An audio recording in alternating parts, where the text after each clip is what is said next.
Last week, at the first mini-plenary session in Brussels, was opened by a moving statement of the President of the European Parliament, Martin Schulz, to commemorate the 25th anniversary of the fall of the Berlin Wall.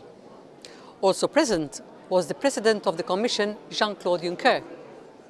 MEPs demanded some answers from Juncker over the Luxembourg tax deals, which allows big multinationals to strip billions of euros in taxes at the expense of the European citizens.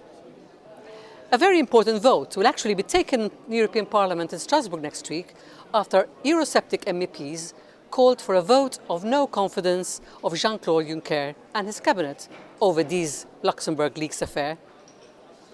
Also last week, I attended a session of the Petitions Committee, of which I am Vice President.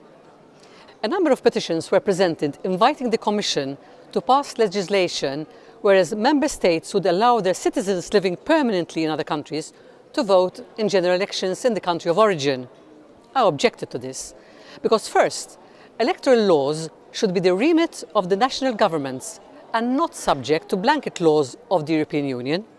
And secondly, Malta being small, there are more Maltese citizens living permanently abroad in Australia, United States, England, Europe, etc., than there are Maltese voters in Malta. Now, can you imagine a situation whereby thousands had to come to Malta once every 5 years to vote in the general elections? However, I believe that those citizens living abroad but who have the right to vote should be in a position to do so without having to leave their country of residence, perhaps through electronic voting or other means, because the principle of democracy and citizens' rights should be upheld absolutely.